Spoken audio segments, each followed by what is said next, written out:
And we are back to a very important aspect of the entire D&I discussion, that of language in a broader sense of content that can potentially introduce bias to the D&I conversation. And what a topic. Oh, come on, little jokes don't hurt, do they?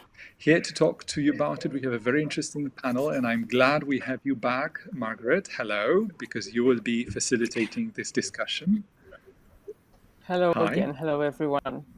Nice to be here again. Hi. So, without taking up any of your time, let me just leave the floor to you and your guests. Enjoy the discussion. Thank you. And hello, everyone. Hello, all the speakers. I'm really glad to be moderating this conversation on little jokes that don't hurt. Let me first introduce our excellent Miren Garay, who is a global projects director at Sodexo. Larry Olomofe, who is the founder and managing director at Cosmodernity Consultants, and Radosław Duszyński is with us, who is a manager and a transfer agent at Franklin Templeton. Welcome again.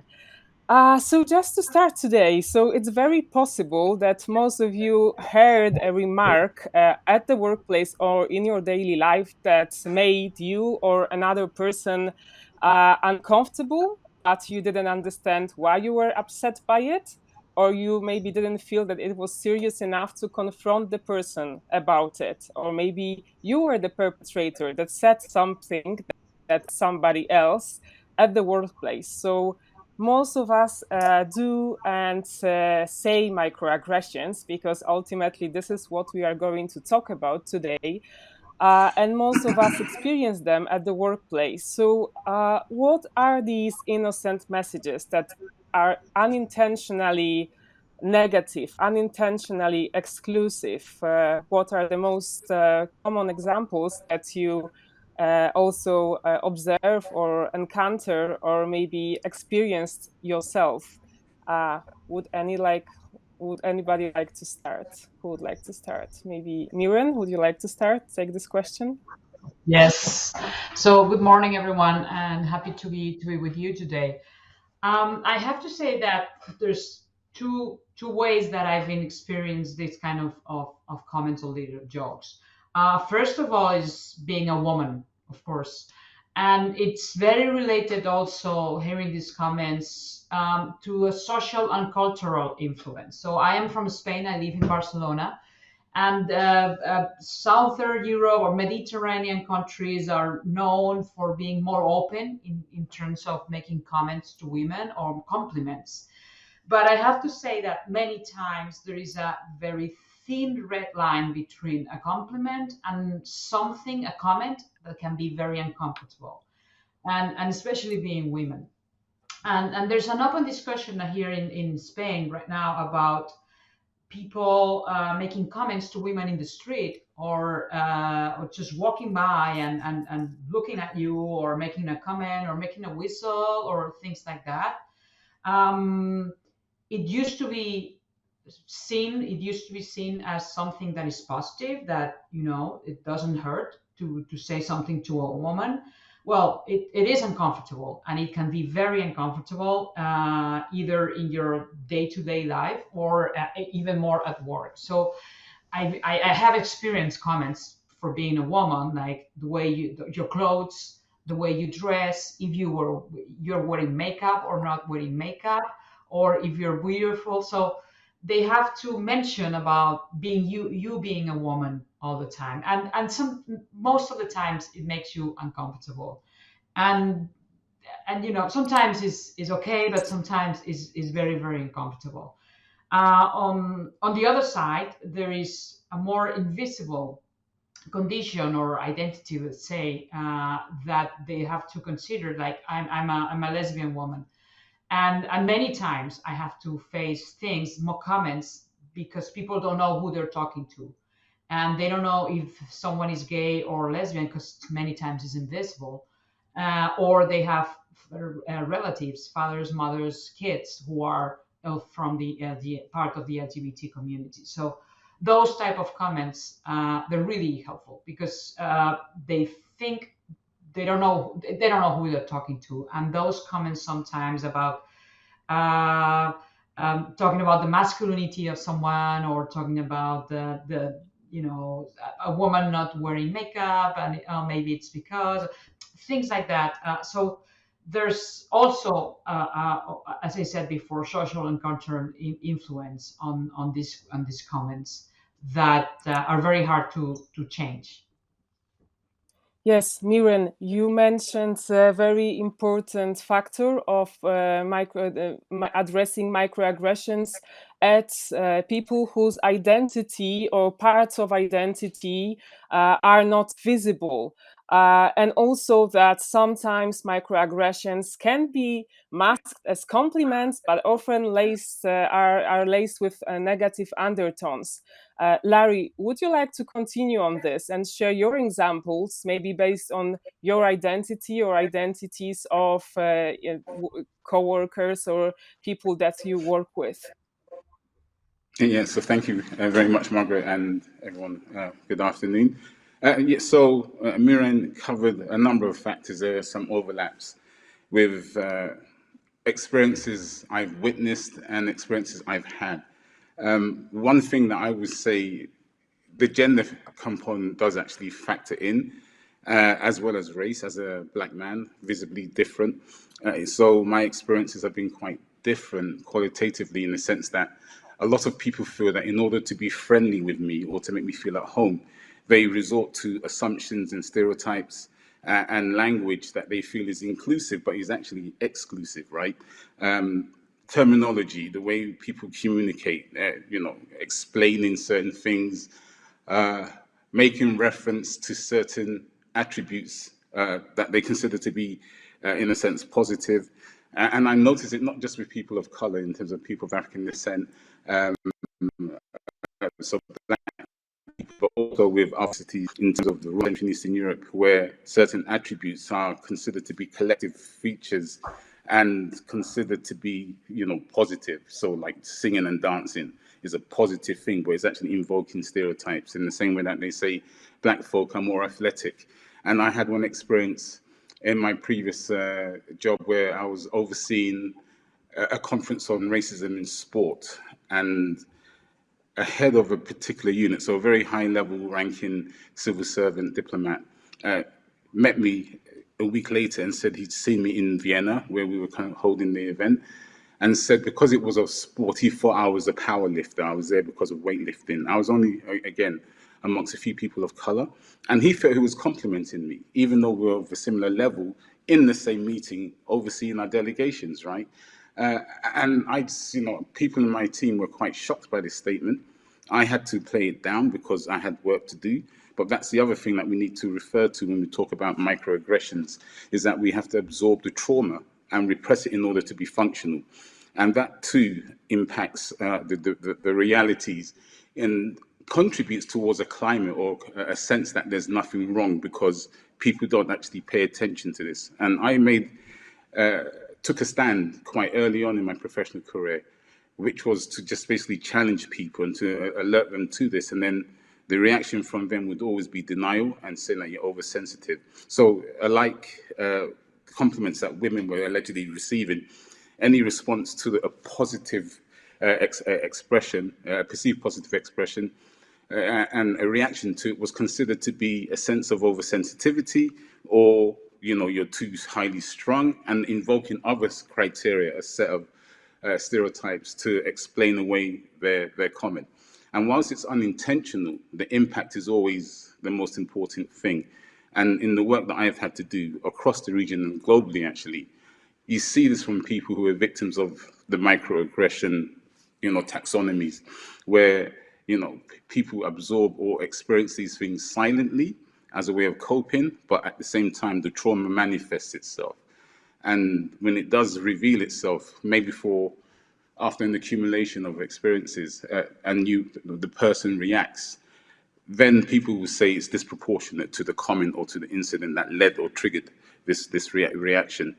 And so this is the challenge, really, is that how to inform people or make people aware of the fact that whilst they're trying to be friendly or developing some kind of affinity or empathy with you, they're actually doing the opposite, because they're not giving you the opportunity to explain or to set the criteria or the standards in which you actually communicate. And that is the challenge, really, because in the end, Thank you, ultimately... Olanrewaju. Sorry, I have to interrupt you because you've already started talking about the solutions, about ways in which organizations or individuals can address such behaviors. But I would like to stop at a very important component that you mentioned, which is the impact, and also ask you, Radek, about the impact of microaggressions, whether you can say something about it, because oftentimes we underestimate the impact, the consequences the microaggressions can have in the workplace, because these are ultimately these subtle and invisible, hard to prove messages that are exclusionary. But there's been an extensive research done that says that the impact of microaggression can be devastating to employees, and it has really harmful effects. Can you speak a bit to this question? Absolutely. Thanks, Margaret, and good afternoon, everyone.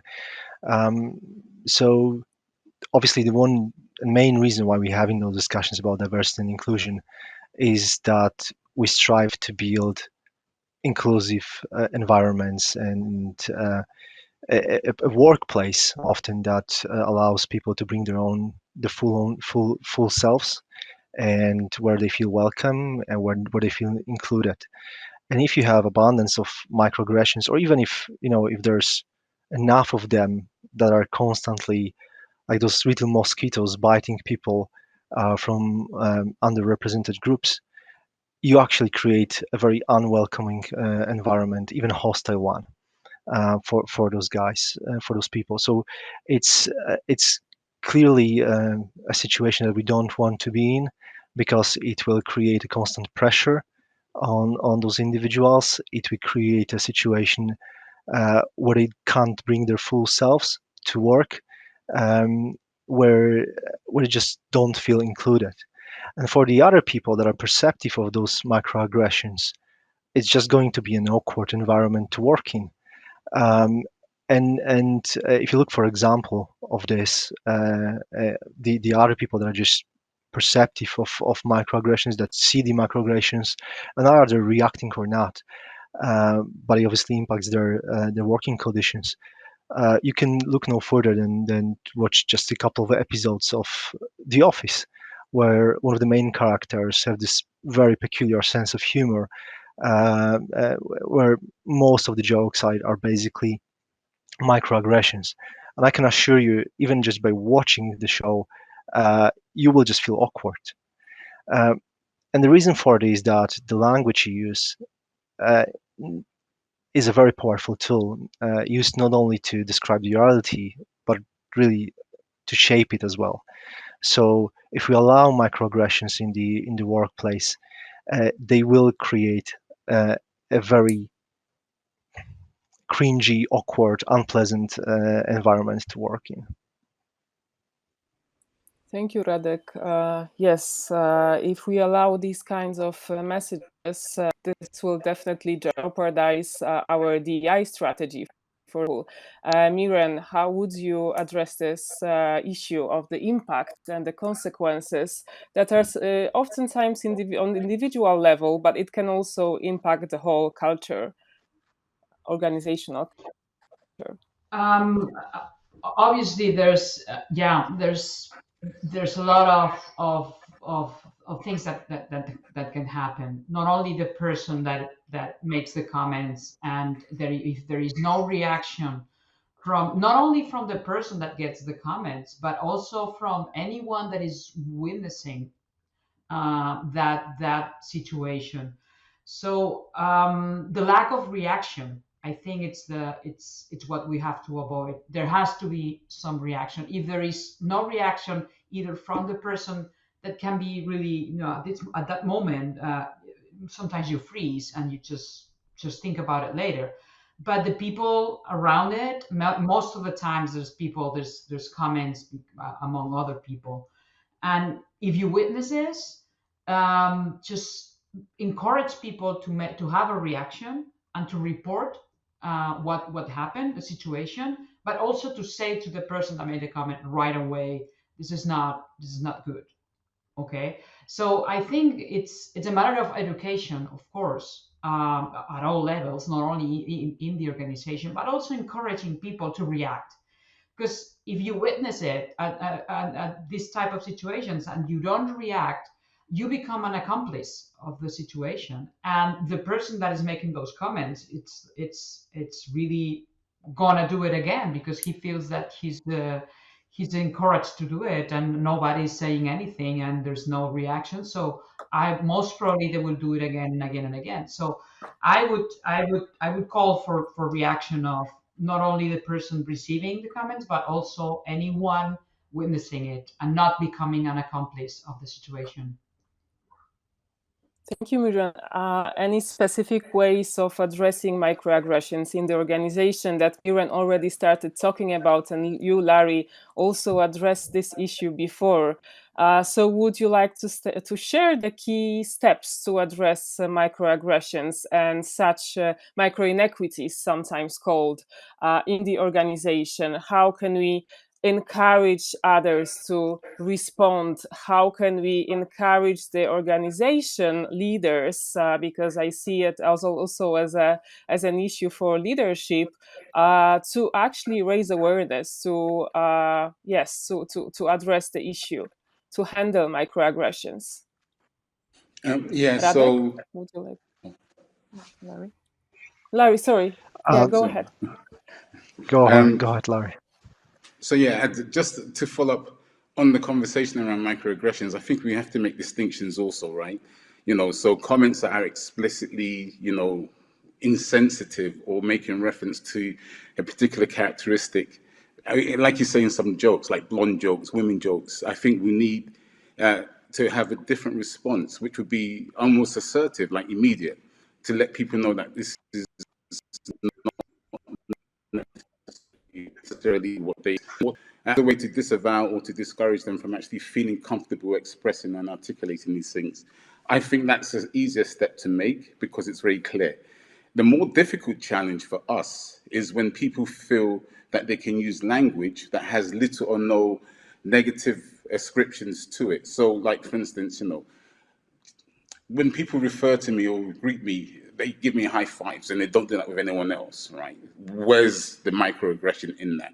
And that's a different challenge in terms of drawing attention to it, because why would I be treated differently from everyone else? You don't do this to anyone else but me. So there's an assumption here or an inference that it's because of my difference, and they feel that this is how we communicate in the Black community, like all the handshakes and all of this stuff, and hey man, yo man, blah, blah, and linguistics and the language. So I feel raising awareness on this would be slightly more problematic than the first examples I gave, because people will not see what the harm could be, right? And that differentiation is clearly more difficult to articulate because there's no, and it's about impact and intent, right? There's no real negative assumptions connected to the act. This is what I was saying to earlier, when people feel like they're trying to include you by expressing themselves in this way. So for them, they're doing a positive thing. So that's a different challenge to addressing jokes that are really insensitive.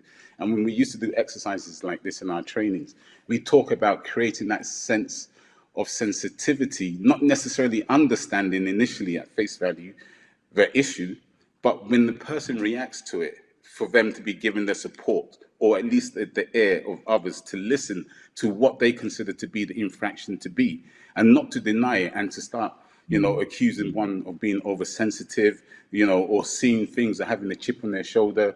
Like for instance, when a woman receives a compliment that's ill considered, the woman is then charged for being, I don't know, a frosty, cold, blah, blah, because, again, invoking negative gender stereotypes about women who don't wear makeup, for instance, right?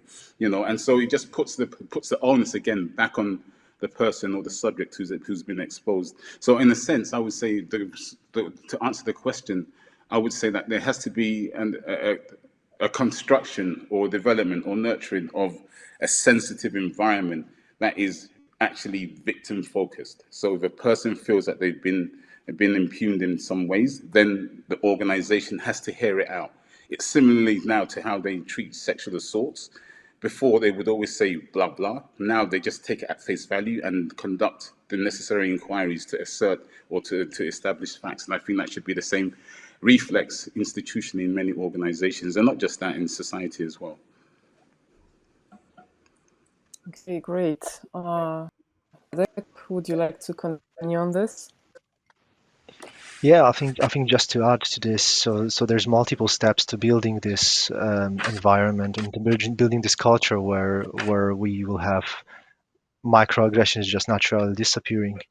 And as an organization, one step you can take quite early on is to start educating people about the underrepresented groups, about the the microaggressions themselves and biases we all have, because that helps people to reflect on the situations when they may have said something wrong that actually was hurtful to other people. And at Franklin, what we did fairly recently is we had all of our employee resource groups creating an education series on what they are, what they represent, how is this group different, but also how they would like others to talk to them, and what is inappropriate as well. So what are these microaggressions that are making people feel uncomfortable? So education is certainly just one step towards making a more inclusive environment and getting rid of microaggressions. But as Larry said, there's way more to it than just education. Miren, would you like to add the last idea for the organizations to address the issue of microaggression? As a last comment, I think the education and the encouraging of people, it's about how to talk to people and how to make it comfortable talking to any kind of person, on anyone in the organization. We don't want this to become, because I'm saying this because you don't want this to become going to making a comment and somebody complaining about it, or maybe feel this way or that way, so that the reaction of the other person is silence. Because sometimes silence, avoiding someone or obviating someone, it can be as harmful as a comment. So education in the way we communicate and the way we talk to people, and any time of people, women, men, whatever, but that the reaction of the person that makes those comments is not the silence, and avoiding someone can be very, very hurtful to the other person as well. So we have to be very careful that it doesn't, reporting these type of situations or complaining about the situations becomes a way of the other person trying to avoid situations like that, or making a silence, which can be very hurtful sometimes. Yes, sure. So you mentioned, I was listening to you, and you mentioned a very big component of addressing microaggression on an organizational level, which is, all of you mentioned training and education, dismantling biases, which Radek also highlighted, but also teaching and raising awareness to identify and recognize what microaggression is, because in a big spectrum of inclusive language and inclusive communication, microaggressions can oftentimes be diminished, minimized, because we don't see them as these very obvious and hard and easy to prove manifestations of exclusion and showing others that they don't belong on the basis of a specific aspect of identity or aspects of identity. But my last question will be, and this was the first component, another component was to learn or teach how to respond on interpersonal level, how to respond as a bystander, as a witness, so how to handle microaggressions as they occur. So my very last question to you will be intervention. So do you have any techniques that you use as being a victim or as a target of such events, or maybe as a bystander that you could share with us today. So if we hear or if we witness or if we experience it, which I am aware as being a victim, as a Black woman, of microaggressions daily in Poland, which I oftentimes say in my trainings too, can be a very challenging thing as well. So we want the bystanders to be aware of the fact that responding is relevant. Do you have any techniques that we can, in order to respond to such microaggressions, that you can share with? I won't point fingers at you, so anyone that feels. I think a very easy one is basically to ask the perpetrator what did they mean by what they said, because honestly, very often they will just be unconscious or unaware of committing a microaggression, and that gives them a chance to think about it twice and reflect on what just happened. So either a bystander or a person that is being a victim of a microaggression, this is where you can start. Can I just interject? Because I feel, again, there are distinctions to be made. In a one-to-one exchange with somebody of a similar, I would say, professional profile, maybe grade, position, it might be easy to respond and react to that person directly. But if there's a power relationship involved, then it might be slightly more difficult to do so, which is why when we're talking about institutional settings, there should be an institutional set of responses, right? And therefore codified as well, that could be referred to objectively. And education is one factor that we would use, but I would actually disagree with Miren with reporting, because I feel that it's important to discourage people from feeling free enough to do so.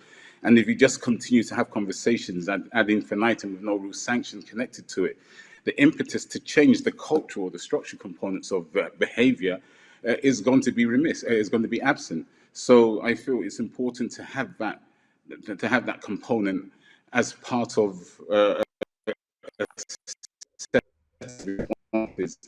to particular people. It might be easier to just confront that person and let them and ask the question, excuse me, could you please explain yourself? What do you mean by this? But that's about comments. But when it's about like a greeting, how then do you react to that when you feel that there's an inference or an allusion to your diverse aspects of your difference? So I would always encourage people to intervene, especially if they have an institutional component that they could refer to. So when we see, like in the UK, I just taken racism in sports, a footballer can make a statement to another footballer that's racist. The subject doesn't have to be the person to report the incident at this point. People who witness it are encouraged to do so. And we're talking about, to invoke criminal reactions or responses from the government and from the state to discourage that kind of behavior and those comments in an explicit way. I feel that's important because there are a number of cases recently where that has happened. And I think it's very important that we have that, as well as the other aspects of education, communicating directly with them, as well as making sure that there's a big cultural shift and change in how things are done. And it's an immense challenge, obviously. Thank you, Larry. And I see that Łukasz has joined us. Do you have any questions for us, Łukasz? Exactly. Not a very subtle way to interrupt your conversation. Fascinating as it is, my apologies. But we do have questions from the audience and very little time left. So do you mind if I voice those? The questions coming from our audience. Paweł, a couple of sessions back, and even now, we have promoted people to be their whole selves. Now, I go with an assumption that many of microaggressions are not done consciously. So people being their whole selves are microaggressive. So how do we set borders? Isn't it true that to avoid microaggressions, we need to be extra careful and extra correct? So that's question one. Question two from Antoni. How should I react if I can see my colleague is joking badly at that, but he's my colleague, don't want to spoil the relationship, etc., etc.? And the third one, David, But where's the line between being natural and not constantly asking yourself if any given comment may potentially be hurting others? Is it in exactly the same place in all societies and groups? So please feel free to relate to any of the three questions in conclusion of the discussion.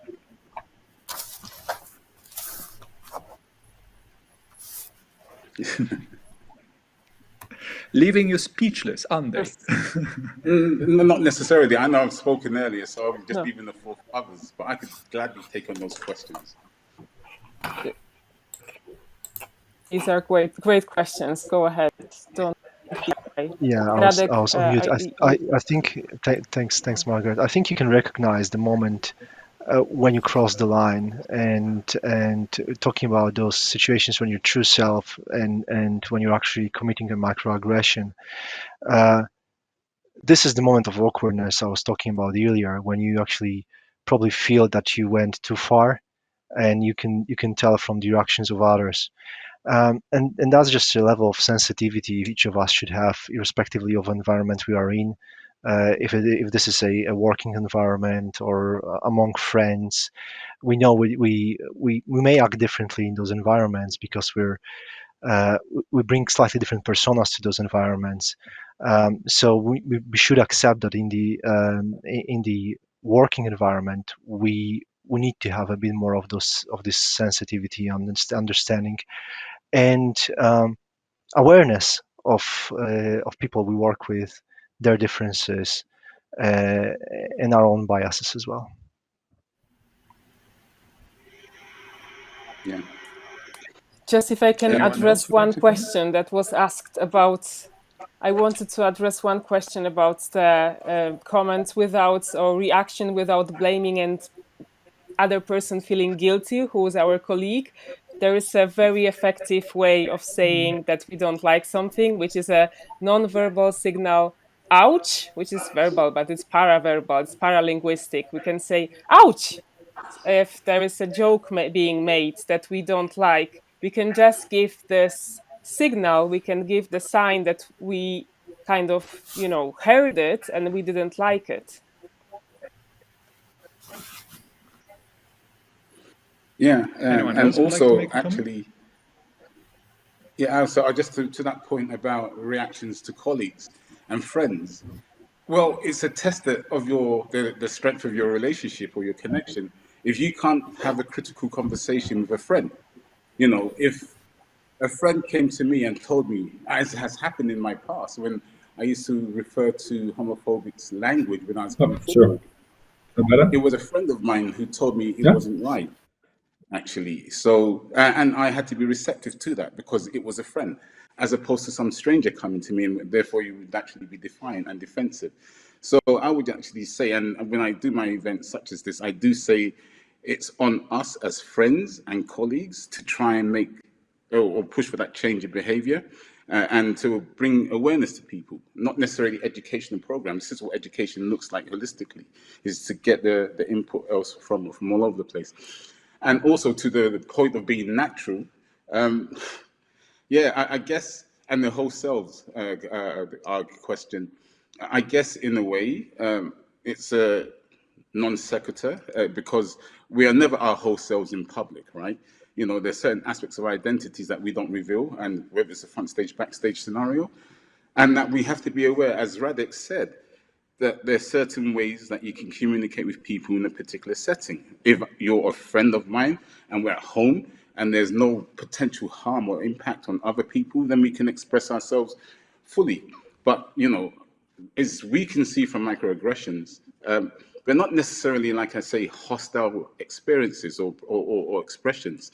It's just the fact that people refer to or rely upon stereotypical subset to interact with other people, and it's to be aware of that, so we're more sensitive to the potential for harm, and it's very clear to see that an intervention at the most immediate moment is the most effective way to disavow people or to disabuse people of this, and to raise awareness to that, because they may not have been aware of it.